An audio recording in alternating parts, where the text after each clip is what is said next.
Public Sénat et l'INA, en partenariat avec France Info et l'Obs, présentent l'info dans le rétro. Vive la France!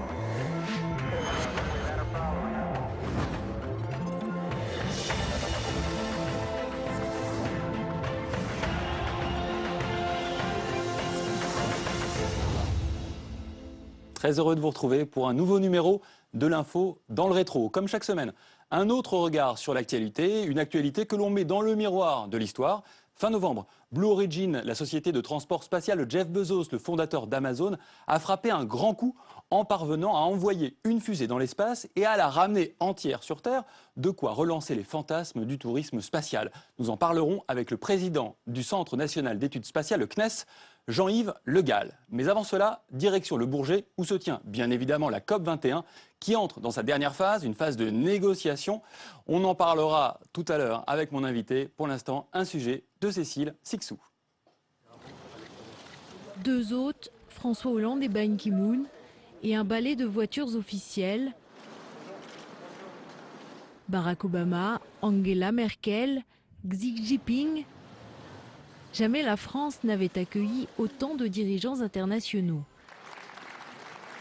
150 chefs d'État et de gouvernement réunis au Bourget pour donner le top départ de la COP21. Des prises de parole millimétrées, 3 minutes chacun, avec un objectif, trouver un accord sur le climat. Dans 11 petits jours, nous devons parvenir à un accord climatique universel et ambitieux. Et il devra faire en sorte qu'à l'horizon 2100, la température du fait des émissions de gaz à effet de serre ne s'élève pas de plus de 2 degrés, voire 1,5 degré par rapport à l'ère pré-industrielle. Un élan politique comme celui-ci pourrait ne jamais se renouveler. Vous avez entre vos mains le pouvoir d'assurer le bien-être de cette génération et des générations à venir. Échaudés par l'échec de Copenhague en 2009, les climatologues ont tiré la sonnette d'alarme. La COP21 est le dernier arrêt avant le désastre et c'est bien le caractère contraignant de l'accord qui va se jouer à Paris. Et pour en parler, Ami Dahan, bonjour. Bonjour. Vous êtes directrice de recherche au CNRS, spécialiste des négociations climat, vous êtes historienne et aussi spécialiste des négociations climat en cours, Oui. évidemment. Ce qu'on vient de voir, c'est ce qui est en train de se passer en ce moment. Oui. On a parlé de Copenhague, on en reparlera ensemble, mais tout a démarré en fait en 1992 lors du sommet de la Terre à Rio. Oui. Peut-être on peut expliquer un peu le contexte pour bien poser les bases. Donc on est en 92, où en est la prise de conscience scientifique sur la question du réchauffement et quels sont les principes qu'on pose alors? Eh bien, Rio 92, c'est 2 ans après le premier rapport de ce qu'on appelle le GIEC, le groupe des scientifiques pour l'évolution qui étudie l'évolution du climat, qui a fait son rapport assez déjà alarmiste et qui a sonné l'alarme là en attirant l'attention sur le problème. 92, c'est aussi un moment d'apogée du multilatéralisme. Hein, c'est 2 ans après la chute de l'Union soviétique, le monde est un. On va finalement construire des institutions politiques pour répondre à cette unité nouvelle ressentie. On a les États-Unis qui semblent vouloir jouer ce jeu-là des relations multilatérales. Oui, les États-Unis semblent vouloir jouer. À vrai dire, à l'intérieur du pays, il y a déjà un certain nombre de positions diverses à propos du changement climatique, mais finalement, ils ont décidé de s'en remettre aux scientifiques pour un peu statuer les choses, et ils acceptent d'être dans ce processus multilatéral. Donc sous couvert de l'ONU. Sous couvert de l'ONU, absolument. Ça, c'est important Oui. pour poser un peu les bases. Alors, quels sont les grands principes qui sont posés? Quels sont les enjeux de ce sommet de la Terre, finalement? Est-ce qu'il y a déjà l'idée d'une négociation? Ou on est en train juste de faire un constat global et commun? Le sommet de la Terre de Rio, c'est celui du développement durable, c'est-à-dire c'est celui qui vraiment lance cette idée du développement durable. Qui est assez récente, hein, c'est 1987, le rapport Brundtland. Voilà, c'est assez exactement, récent. le rapport Brundtland. Et donc là, il y a plusieurs conventions environnementales qui sont mises sur pied à ce moment-là. Il y a le climat, mais il y aura aussi la désertification, la biodiversité, et enfin on en parle. Enfin, il y a plusieurs questions environnementales qui sont à l'ordre du jour. La convention climatique elle-même, elle est décidée en 92 et elle est mise en œuvre en 94. Et donc la première COP aura lieu l'année suivante, en 95. Oui, parce que rappelons, on l'a beaucoup dit, mais que la COP 21, c'est la 21e COP. Exactement. La première ayant eu lieu en 1995. Donc 95, c'est les négociations de Kyoto. le processus, disons. Elles vont durer en 3 ans. On va arriver à ce brouillon du protocole de Kyoto signé en 97 à Kyoto, donc à la COP 3. Donc finalement, les premières années, on peut dire qu'il y avait des espoirs. Ça a avancé vite. Et ça a avancé assez vite. Alors justement, les espoirs, on les a, y compris en décembre 1997, à la fin de Kyoto, quand l'accord est signé. Vous allez voir, il y a beaucoup d'espoir dans les informations françaises de l'époque. De toute évidence, les débats ont été épuisants. Mais après 11 jours d'âpres négociations, les 159 pays représentés à Kyoto sont parvenus à un accord. Pour tous les participants, le bilan est globalement positif. Nous sommes très satisfaits. Le protocole de Kyoto permettra une réduction de 5,2% des émissions de gaz à effet de serre dans les pays développés.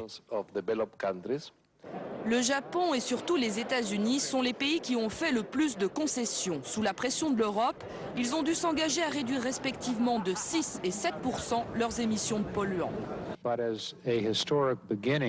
C'est le commencement historique d'un long processus pour régler un problème qui ne concerne pas que les pays développés. Les organisations non gouvernementales plient bagage en jugeant l'accord trop peu contraignant pour les gros pollueurs, mais elles reconnaissent cependant qu'une étape décisive a été franchie au pays du soleil levant. C'est un moment capital, évidemment.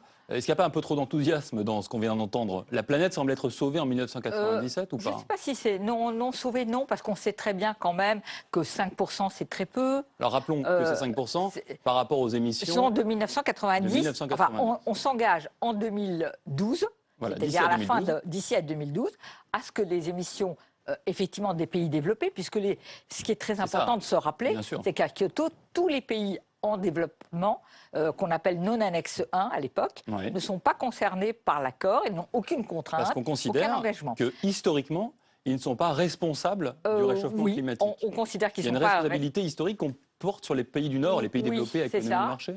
Et de fait, à cette époque, on ne prend même pas en compte leurs émissions. Parce qu'il y a quand même déjà des pays qui émettent de façon significative. Bien sûr, ils vont décoller dans les années suivantes, mais déjà c'est significatif en 97. Par exemple, à l'époque, vous vous rappelez, on parlait pas tellement des émergents, on utilisait le mot des dragons, les nouveaux dragons. C'était les petits pays d'Asie qui avaient décollé, la Corée du Sud, Hong Kong, Singapour, etc. Et donc, voilà, ils étaient à l'écart. Et puis, il faut reconnaître aussi que beaucoup de ces pays-là ne croyaient pas trop, dans la première période des années 90, en la réalité du Oui, c'est ça, parce qu'il a, bien sûr, il a fallu du temps, mais y compris dans nos pays développés. Il y avait encore, le GIEC avait laissé un tout petit espace d'incertitude, parce qu'il n'y avait pas une certitude absolue, petit espace dans lequel se sont engouffrés beaucoup de climato-sceptiques, beaucoup d'industriels aussi, qui ont peut-être retardé un petit peu les choses. Oui, bien sûr, il y avait tous ceux qui n'avaient pas envie de faire des efforts du tout. Et puis aussi, je crois que ce qui est important de voir, c'est que la façon dont le problème a été appréhendé déjà dans les années 90, c'était, on se répartit un fardeau entre pays développés. Évidemment, la négociation qui a été très âpre dans les années, et à Kyoto même, c'était en avoir le moins possible, bien sûr, comme toujours, être le moins pénalisé, et c'est entre les pays simplement développés. Et la Russie et les pays de l'ex-Union soviétique, ce qu'on appelait à l'époque les pays en transition de quoi, on ne sait pas très bien. Vers le capitalisme. Voilà.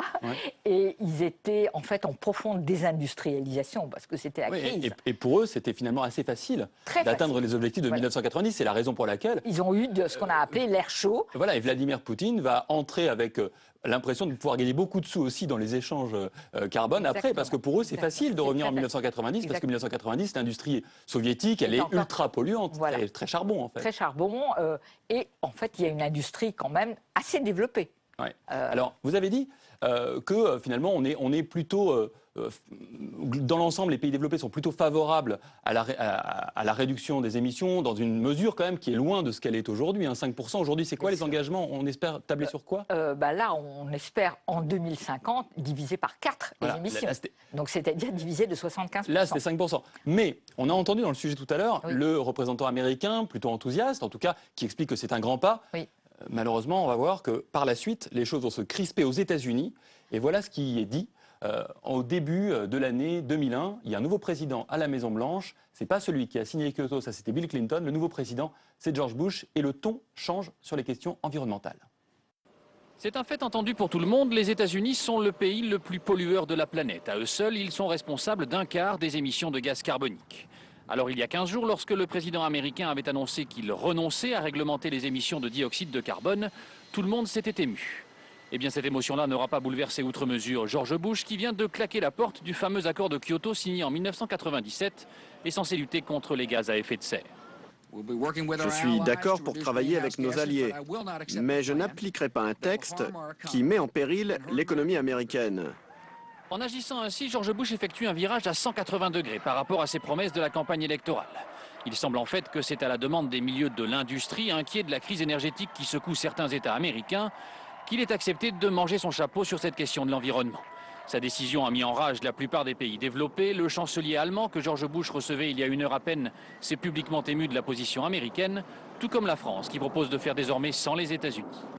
Alors voilà un enseignement extrêmement intéressant, parce que 2001, c'est une crise économique aux États-Unis, la bulle Internet a éclaté, et on voit que les enjeux économiques viennent manifestement dépasser les enjeux écologiques. Oui, et puis je crois qu'il faut bien voir qu'à l'intérieur des États-Unis, il y a eu un courant néoconservateur très fort qui a vraiment bataillé d'abord pour la sécurité énergétique des États-Unis, et ça a été la première guerre d'Irak et bientôt la deuxième guerre d'Irak, au début du XXIe siècle, et puis aussi l'idée que bon, le mode de vie américain n'est pas négociable. C'est George Bush père qui a voulu ça en son temps. Exactement, donc tout ça va dans le sens d'un durcissement des États-Unis. Le Sénat a fait une résolution en 97 disant justement que pas question de signer quoi que ce soit.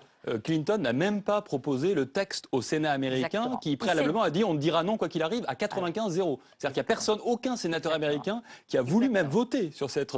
Donc on voit effectivement le chemin à parcourir. Oui. Alors on a tenté en 2009 de relancer le processus mais en le changeant de nature à Copenhague. Peut-être on peut en dire un mot. Qu'est-ce qui change entre Copenhague et l'esprit de Kyoto finalement? D'abord à Copenhague, il y avait l'idée déjà que ça... il y avait concurremment l'idée qu'il fallait que ça s'élargisse. Donc les États-Unis voulaient qu'il y ait les autres, les grands émergents, etc.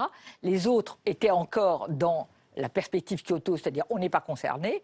Et donc c'est ça le grand clash. C'est-à-dire que d'une certaine façon, il y a l'affirmation d'un nouvel ordre politique mondial Chine-États-Unis. Et pas de conversion réelle. Pas de conversion réelle. Et l'Europe qui a beaucoup travaillé, qui a cru dans ce processus, etc. Et il faut bien le dire, marginalisée, provincialisée, au moment du sommet de Copenhague. Alors, je voudrais vous montrer, on a notre partenaire, le Nouvel Observateur, qui nous envoie des articles et des unes de leur collection. Et alors là, voilà ce qu'on pouvait lire, les pluies acides de Copenhague. Cette photo terrible avec les chefs d'État. Obama vient d'être élu, on attendait tellement et tellement de lui. Dans l'article, Nicolas Hulot dit qu'il le regardait comme un... Il voulait lui demander un autographe, et puis une fois qu'il a entendu parler Obama et qu'il a senti que c'était la fin, il était démoralisé, le pauvre Nicolas Hulot. J'aimerais vous montrer un sujet qui montre à quel point Copenhague a été un échec total et à quel point ça prépare aussi la COP21 que l'on connaît en ce moment. Un climat électrique.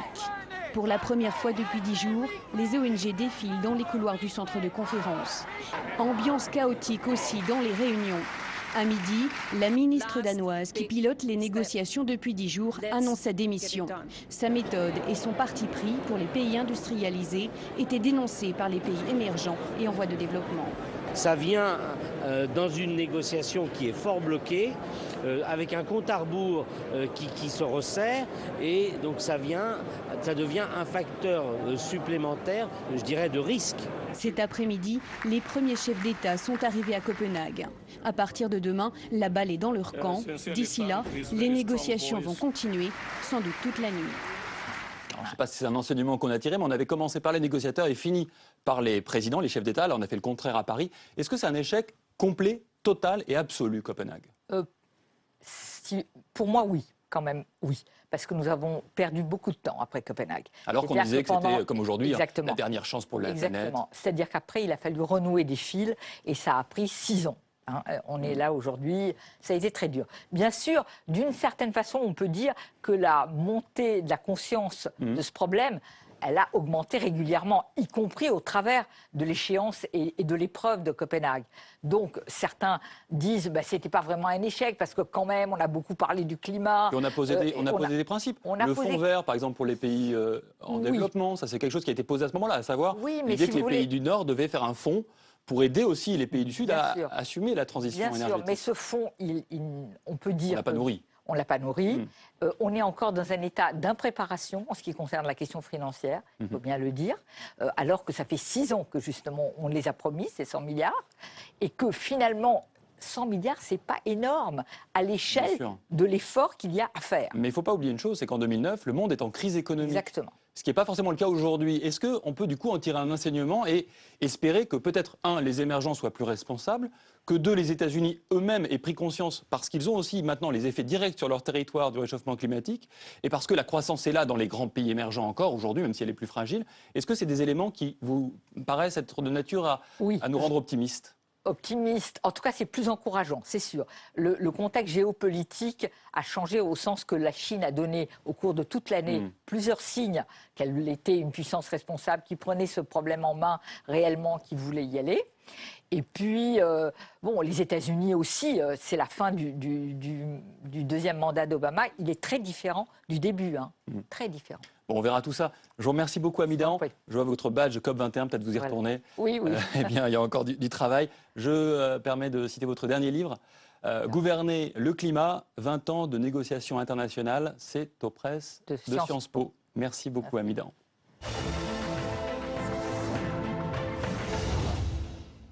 Fin novembre, Jeff Bezos a relancé la course au tourisme spatial, un sujet d'Hugo Barbieux.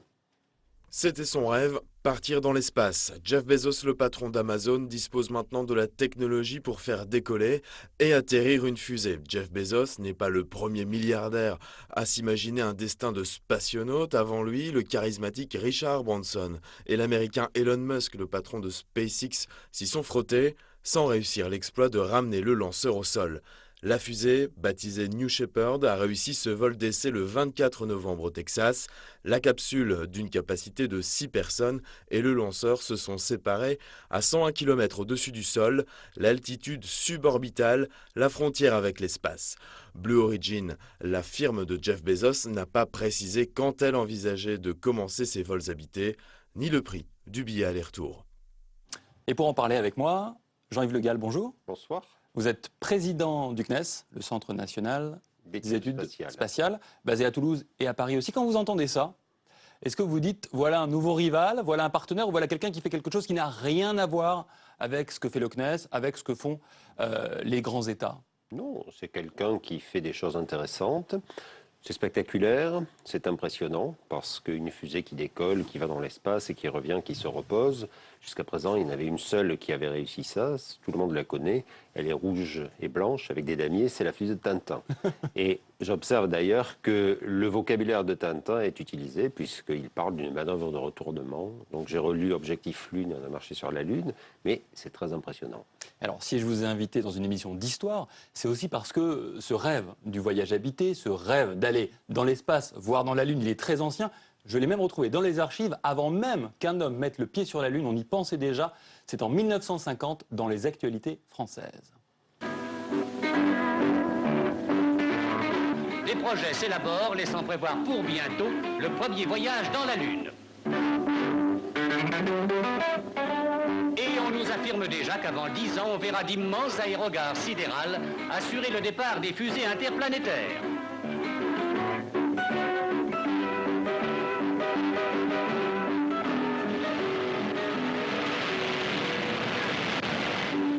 On prendra son billet tout naturellement pour le week-end, histoire de voir ce qui se passe là-haut.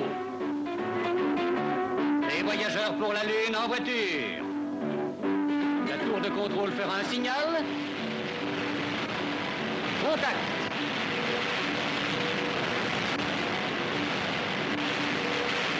Et les touristes sidérés, le nez collé au hublot, verront la Terre s'amenuiser puis disparaître à la vitesse de 8 ou 10 000 km/h, tandis que la Lune se rapprochera à vue d'œil. La Lune romantique des clairs de Lune est morte, ou presque. Vive la nouvelle Lune! C'est génial. C'est magnifique. Qu'est-ce que vous en pensez?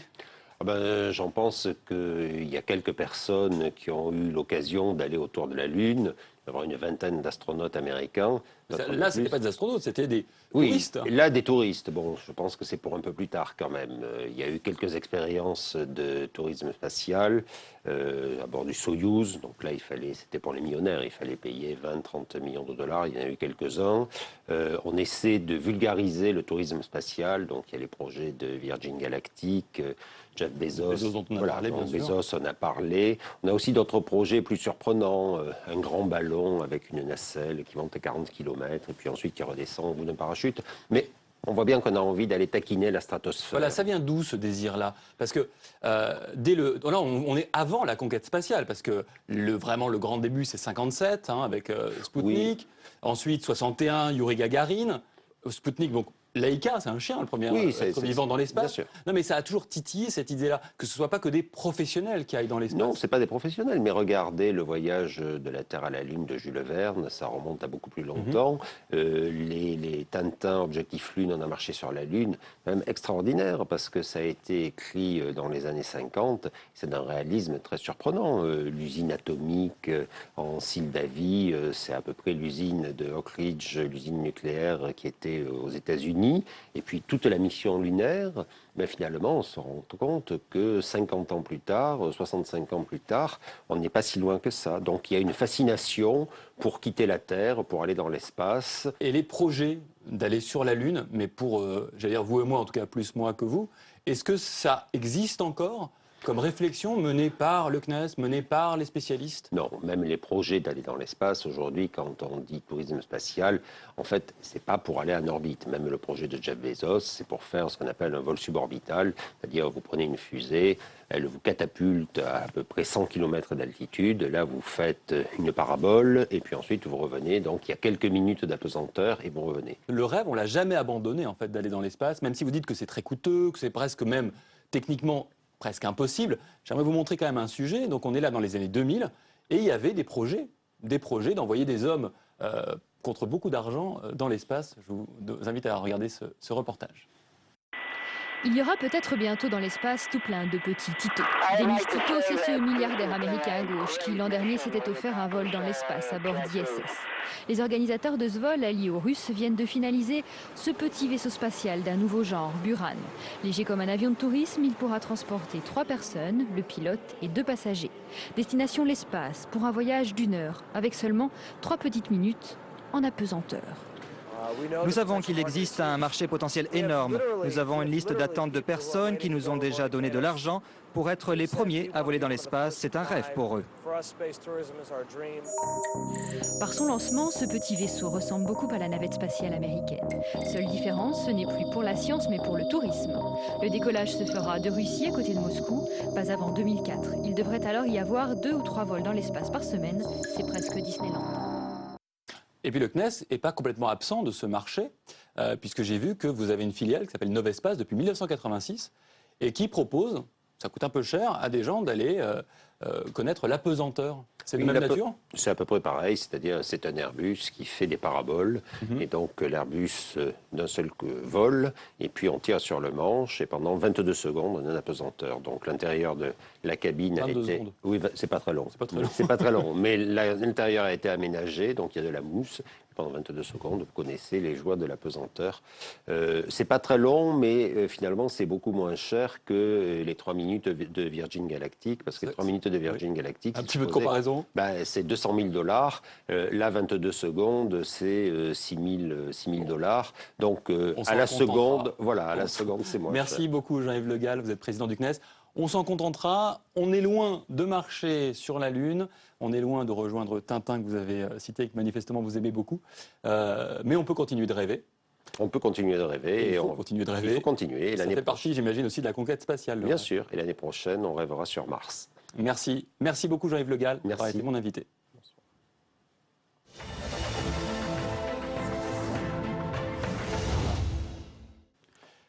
Et puis, comme chaque semaine, un peu de lecture. C'est un grand livre d'histoire de 140 pages seulement que j'ai choisi. Paul Venn a décidé de dédier son Palmyre à Khaled al-Salad, qui a veillé sur les trésors de la cité antique entre 1963 et 2003 et qui a été lâchement assassiné presque en même temps que sa chère cité par les barbares de Daesh.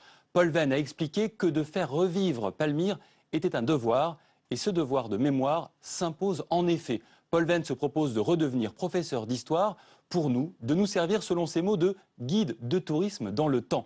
Extraordinaire guide qui nous décrit une cité unique, fruit d'un échange exceptionnel entre les civilisations. Paul Venn écrit « Tout est venu se mêler à Palmyre, Aram, Arabie, Perse, hellénisme, Orient, Occident » et l'on referme ce petit et grand livre à la fois en prenant la mesure de son titre et de son sous-titre « Palmyre, l'irremplaçable trésor », un livre publié récemment chez Albin Michel. Voilà, c'est ainsi que je vous laisse. Je vous retrouve du lundi au vendredi à 8h53 sur France Info. Et d'ici là, portez-vous bien. Vive la France!